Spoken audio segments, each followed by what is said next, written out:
भैया जी कुछ भी कर लेना चाहिए लेकिन किसी की ईगो को हर्ट नहीं करना चाहिए। यही वो मैदान था डार्विन का जहां आज से तकरीबन 23 साल पहले बांग्लादेश अपना पहला टेस्ट मैच ऑस्ट्रेलिया में ऑस्ट्रेलिया के खिलाफ खेलने गई थी। तो वहां पर जो कि ऑस्ट्रेलिया के फॉर्मर क्रिकेटर्स थे डेविड हुक और डेनिस लिली, इन्होंने तंज किया था बांग्लादेश के ऊपर। डेविड हुक का कहना था कि ऑस्ट्रेलिया के खिलाफ ये तो बच्चे आ गए हैं, Australia one day test match की तरह खेलेगी तकरीबन और एक ही दिन में बांग्लादेश को ये टेस्ट मैच हरा देगी। डेनिस लिली का कहना था कि जी उन्होंने एक दो बातें तो बहुत ज़्यादा आगे बढ़ के कह दी कि उन्होंने कहा था कि ये बांग्लादेश डिजर्व ही नहीं करती कि ये टेस्ट नेशन हो, टेस्ट कैप इनको मिले। इनको तो टेस्ट खेलना ही नहीं चाहिए किसी भी टीम के खिलाफ, ऑस्ट्रेलिया के खिलाफ तो नहीं, किसी भी टीम के खिलाफ खेलना ही नहीं चाहिए। वो तो दो चार हाथ आगे बढ़ गया था। उसके बाद आज उसी मैदान के ऊपर, डार्विन के मैदान के ऊपर, बांग्लादेश ने सिर्फ एक इनिंग खेल के ऑस्ट्रेलिया को शिकस्त दे दी है पहले टेस्ट मैच में जो कि डार्विन में खेला जा रहा था। सबसे पहले अगर मैं कुछ और चीज़ों की बात करूं, मुझे उन लोगों पे तरस आता है कि जब ये टेस्ट सीरीज अनाउंस हुई थी उससे पहले जब ऑस्ट्रेलिया का स्क्वाड अनाउंस किया गया तो लोग बैठ गए कि आए बांग्लादेश वालों हम तुम्हारे साथ हैं, परेशान नहीं होना, घबराना नहीं, ऑस्ट्रेलिया ने अपनी फुल फ्लैज स्क्वाड अनाउंस कर दी है। मतलब बच्चों की तरह ट्रीट कर रहे थे बांग्लादेश को कि भाई उधर फुल स्क्वाड है उनका, पैट कमिंस है, मिचेल स्टार्क है, उसके बाद जोश हेजलवुड है, नेथन लाइन है, स्टीव स्मिथ है, फलाना है, ढिमकाना है, ट्रेविस हेड, ये वो। तो ये तो बांग्लादेश को कच्चा खा जाएंगे, ये उनको जूस की तरह पी जाएंगे, पता नहीं क्या क्या बातें हुई भाई। और अभी वो पता नहीं बैठ के क्या कह रहे होंगे।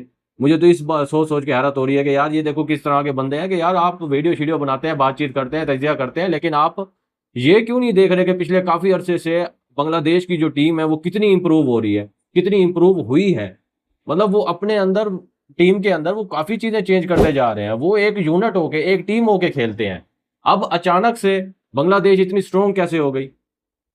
अब हुआ क्या है कि जिस तरह से बांग्लादेश पहले अपने मैचेस वगैरह खेलती थी जो कि होम ग्राउंड पे इनकी टीमें आती थी खेलने के लिए, Australia, Bangladesh, Pakistan, India, Sri Lanka, England, जो भी टीम इनके घर जाती थी खेलने के लिए, ये उनके सामने क्या रखते थे पिचेस?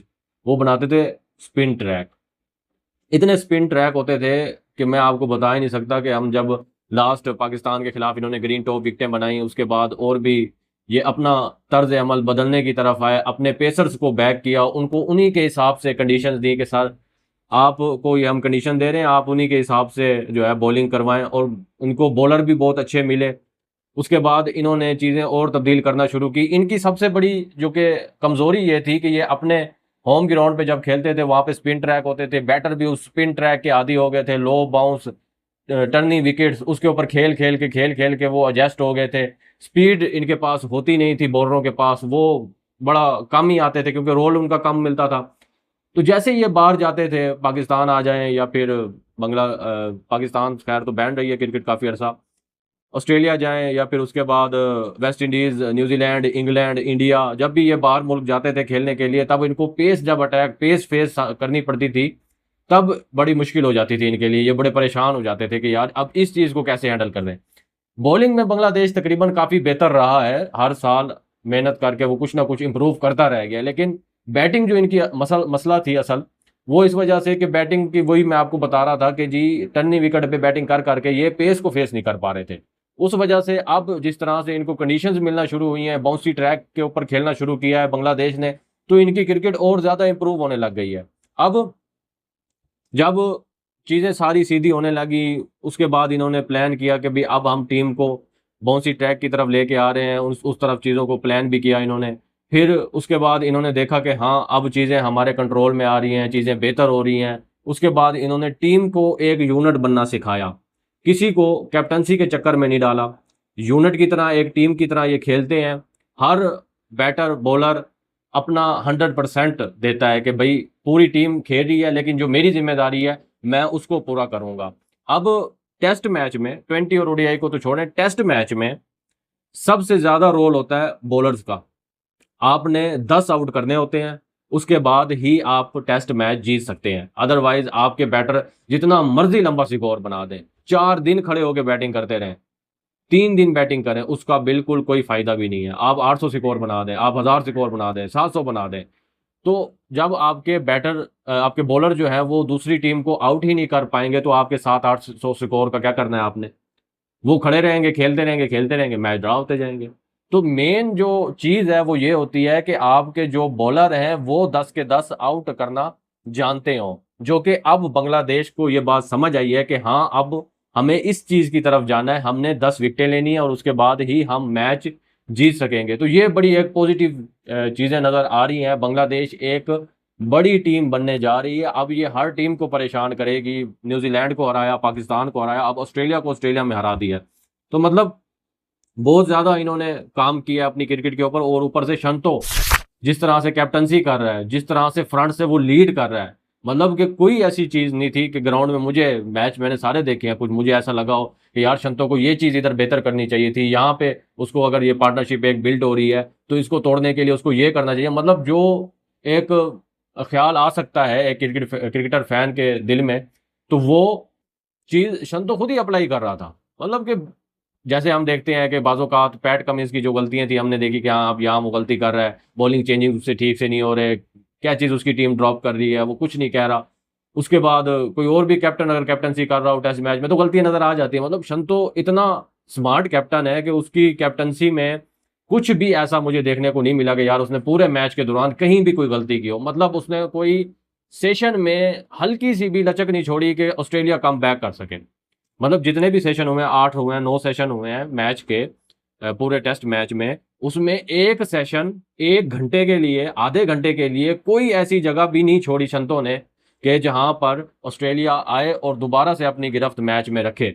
उसने बॉलिंग करवाई, बॉलर से विकेट टू विकेट बॉल करवाई कि कमजोरियां बताता था। वो कम्युनिकेशन उसका बड़ा बेहतरीन था, अपने बॉलर्स के साथ बातचीत कर रहा था, वो समझा रहा था उनको यहाँ पे बॉल करो। और आगे से शाबाश उन बॉलर्स को है कि जो वो शंतो की बात सुन रहे थे। हमारे वाले वो तो कहते हैं कि जी कोचिज कहते हैं कि जी हम इसको प्लान देते थे शहीन शाह अफरीदी को और ये प्लान भी फॉलो नहीं करता था। तो मतलब कम से कम हमें ये चीज़ तो देखने को मिली कि एक टीम वर्क की तरह, टीम की तरह वहाँ पर हुआ। मैंने एक और चीज़ भी देखी, जब मेहदी हसन मिराज ने एक विकेट ली, उसके बाद उसने अपना बुलाया, मुशी भाई को बुलाया और शंतो को बुलाया, उसको कहा कि अब हम इसके इनके ऊपर प्रेशर डालते हैं तो इधर यूं फील्ड ले लो। तो उसके ऊपर शंतो का एग्री करना कि हाँ ठीक है, तू सही कह रहा है, हम इस तरह फील्ड कर लेते हैं। मतलब शंतो ने अपनी अना का मसला भी नहीं बनाया कि यार तू, मैं कप्तान हूं, तू मुझे क्यों बता रहा है। तो मतलब बहुत पॉजिटिव चीजें आई हैं और इससे साबित होता है कि बांग्लादेश कितनी बड़ी टीम बनेगी आगे जाके फ्यूचर में। मतलब बहुत सी चीजें उन्होंने इंप्रूव की हैं। उसके बाद और बेहतरीन बॉलिंग करवाई मेहदी हसन मिराज ने। अब स्पिनी ट्रैक नहीं था, लेकिन जिस तरह की कमाल उसकी बॉलिंग थी, जो उसने बैट्समैनों को रीड किया, उनको उन्हीं के हिसाब से फेवरेट डिलीवरीज उनके लिए करवाई, लेकिन उनमें उसने मैजिक छुपाया हुआ था जिसकी वजह से वो आउट होते रह गए। 5 विकेटें ली मेहदी हसन मिराज ने। उसके बाद पहली इनिंग में जिस तरह से हसन महमूद ने 5 विकेटें ली, 5 विकेटें 6 विकेटें ली, 5 विकेटें अब दूसरी इनिंग में मेहदी हसन मिराज ने ली। मेहदी हसन मिराज का एक कारनामा ये है, दूसरा कारनामा ये है कि उसने टेल एंडर्स के साथ मिलकर जिस तरह की पार्टनरशिप लगाई, जिस तरह की बैटिंग की, 65 रन खुद करके गया, उसके बाद 118 रन तकरीबन वो टेल एंडर से करवा के गया और टीम का टोटल देखो कहाँ पे पहुंचा है, 426 पे। अब उसमें से 118 निकालें आप, अगर टेल एंडर जल्दी आउट हो जाते तो उसमें से 118 निकालें, 327 के 28 के करीब वो बनता था। तो अगले दिन ऑस्ट्रेलिया ने कितना बनाया, तकरीबन 286 के करीब वो ले गए थे। तो देख लें कि अगर वो नज़दीक भी पहुंच जाते तो मतलब एक अजीब सा टफ कंपटीशन बन सकता था आखिरी दिन। लेकिन उन्होंने, उनकी टेल ने भी बड़े ज़बरदस्त इंपॉर्टेंट रन जोड़े। उसके बाद 3 विकेटें हसन महमूद ने ली, 2 विकेटें अपना तैजुल ले गया, 2 विकेटें तास्किन ले गया। मतलब ओवरऑल पूरी टीम जो है वो एक दूसरे को बैक कर रही थी। बहुत ऐसा देखने को मिला कि अब जैसे एक तरफ मेहदी हसन बॉल करवा रहा है, दूसरी तरफ से उसको सपोर्ट कर रहा है तैजुल। उसके बाद जब तास्किन आता है बॉलिंग करवाने, उसको कौन सपोर्ट करता है, उसको हसन महमूद सपोर्ट कर रहा है। जब हसन महमूद खड़ा होता है, उसको तास्किन सपोर्ट कर रहा होता है। तो मतलब एक फुल पैकेज देखने को मिला है कि हर तरह से एक यूनिट होके जब क्रिकेट खेली जाए तो आपकी जो रिजल्ट होता है वो आपकी तरफ ही झुकता है। आप ये नहीं कह सकते कि हम मेहनत कर रहे हैं एक यूनिट होके तो उसके बाद रिजल्ट नहीं, रिजल्ट मिलता ही मिलता है। बस शर्त यह है कि आप एक यूनिट, एक टीम बन के जब आप खेलते हैं तब आपको चीज़ें साफ नजर आना शुरू हो जाती हैं।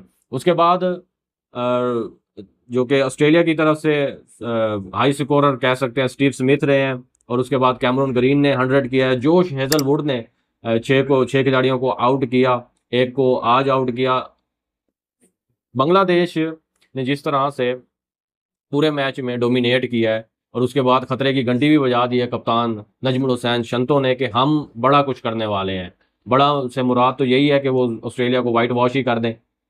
तो करेंगे वो कुछ बेहतर, और मेरी तो दुआ है वो करें। और जिस तरह से क्रिकेट खेल रही है बांग्लादेश, तो मुझे लग यही रहा है कि ऑस्ट्रेलिया को कुछ सोचना पड़ेगा, क्योंकि उनके लिए आसान नहीं होगा दूसरा मैच जो कि वो खेलेंगे बांग्लादेश के साथ। उसके बाद रिकी पोंटिंग ने भी बड़ी तनकीद की है ऑस्ट्रेलियन बल्लेबाजों के ऊपर। उनका कहना था कि यार अल्लाह के बंदो, मैं तुमसे ये तो नहीं कह रहा कि तुम सेंचुरियां करके दो, 100 करो, कम से कम 30-40 रन तो जोड़ो टीम के लिए। तुमसे तो वो ही नहीं हो पा रहे। ट्रेविस हेड है, वो कभी 25 पे आउट हो रहा है, कभी 17 पे आउट हो रहा है। वो जो जैक वेथरलैंड है वो भी ऐसे ही 17-0 पे आउट हो रहा है। मार्नस लबुशेन है, वो पहले 15-20 बना के गया है, दूसरी इनिंग में 25-30 बना के गया है। मतलब ओवरऑल देखा जाए, स्टीव स्मिथ पहली इनिंग में चला 71 रन उसने किए, दूसरी इनिंग में 44 पे आउट हो गया। उसके बाद कैमरन ग्रीन जो है वो 101 रन करके गया। मतलब और तो कोई बैटिंग इनकी नहीं चली सारी। तो ये भी वो मशवरा दे रहे थे कि यार खुदा या खौफ करो, ये टीम को इसको बाहर निकालो, टीम से लबुशेन को बाहर निकालो, ट्रेविस को बाहर निकालो। ये आईपीएल खेल खेल के इतने बेकार हो गए हैं, फ्लैट ट्रैक के आदी। इनको यहाँ पर अपनी होम कंडीशंस पे जो है वो खेला ही नहीं जा रहा।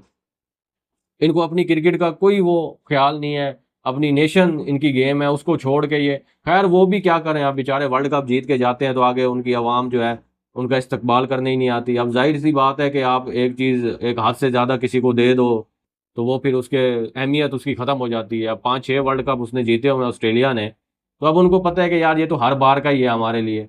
तो थोड़ा सा डाउनफॉल आएगा उनका भी, उनके उनके अंदर भी चीज़ें घूमेंगी फिरेंगी। क्रिकेट भी बोर हो गई है कि यार ये बार बार ऑस्ट्रेलिया ही हमें जो है वो वर्ल्ड चैंपियन बन जाता है हमारा।